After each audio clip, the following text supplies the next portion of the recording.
Welcome back, cephalopods, to Some Education.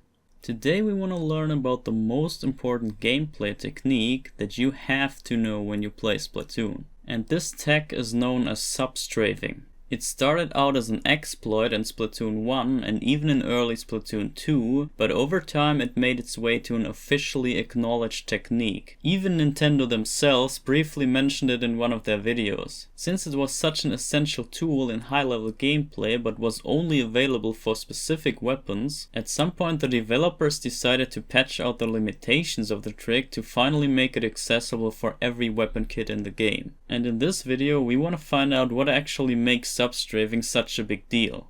The main idea of this technique is to change your swimming direction in squid form into any other direction while losing as little time as possible. This obviously doesn't matter for smaller turns, but you will see that it becomes quite significant for greater angle changes. The reason for this is simply that you first have to lose all of your momentum when you come from a full speed swim before you can start to accelerate again into another direction. And you guessed it, the technique does just that for you. Sub-Strafing makes you able to come to an immediate stop whenever you want. This means you have complete control over your swimming momentum. Even if you swim at full speed, you can just cancel out your momentum into a stop, and from there you can start moving again into any direction you want. With Sub-Strafing, you skip the entire time you would have to decelerate before you come to a complete stop. The benefits of that time save can not only help you to survive many dangerous situations by dodging bombs and attacks, but also the performance speed of movements like quickly collecting clams or cutting corners to chase down opponents increase tremendously.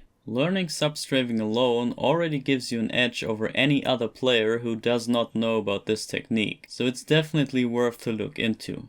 Performing this technique is fairly simple, but it requires some training to implement it into your gameplay without flaws. You start out by swimming, and to cancel your momentum you simply press the R button and hold it down. Now you will find your character standing up in kit form ready to throw out your sub-weapon. At this point you already skipped the deceleration part of the swimming, but you're now stuck in that pose. And since you most likely don't want to use a sub-weapon right now, you cannot let go of the R button yet. To get rid of that problem, you just let go of your ZL button for a moment and then press it down again. This will prioritize your latest input and will therefore put you back into squid form again.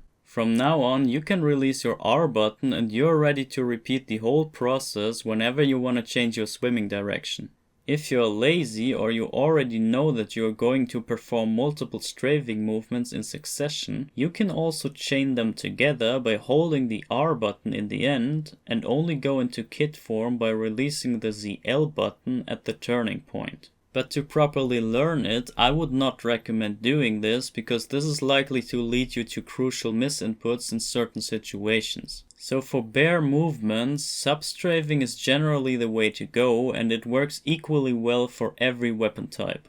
But when we also take playstyles and combat scenarios into account where you want to attack or paint during your movement, then you might want to consider a slightly different variation of this technique.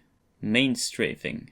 Don't worry, main strafing works exactly the same as Sub-Strafing, except you use the ZR button instead of R. That way you will perform a similar strafing movement, but in addition to that, you won't be stuck in that sub-throwing pose. However, this time the convenience of the inputs depend on your main weapon class. The easiest adaptation to Sub-Strafing have weapons that only start shooting when you let go of the ZR button. This refers to all Splatlings, all Chargers, and the Rainmaker cannon. Input-wise, those weapons behave exactly the same as your sub-weapon does, and therefore you only have to swap the R button with the ZR button and you can do main strafing with those weapons the same way you do sub-strafing. You can even replace sub-strafing entirely with those weapon classes, which you're actually forced to when you're carrying the Rainmaker cannon.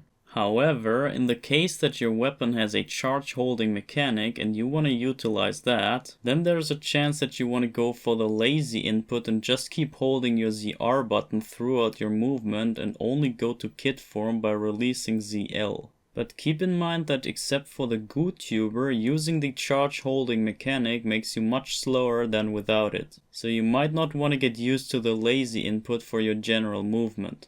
Next up are weapons that immediately shoot when you press down the ZR button. This refers to all shooter weapons and all dually weapons. For those weapon classes you can also use the regular strafing input, but since your main weapon will start shooting when you press down ZR and stops shooting when you release it, the movement response to your inputs is basically inverse as compared to the cases before. And since it acts so counterintuitive, I would recommend to either go for sub-strafing or main strafing on those weapon classes, not both.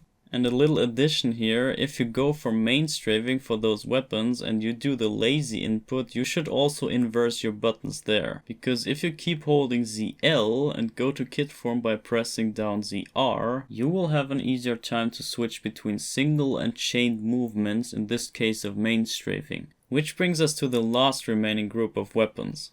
Every other weapon class that was not mentioned before is not suited for a proper use of main strafing. This means that those weapons require a way too long time to get from their shooting animation into squid form, and therefore a main strafing movement with those weapons would not benefit you in any way. You should not use main strafing with those. You will have to resort to classic sub-strafing for your movement and only use your main weapon separately for combat and painting.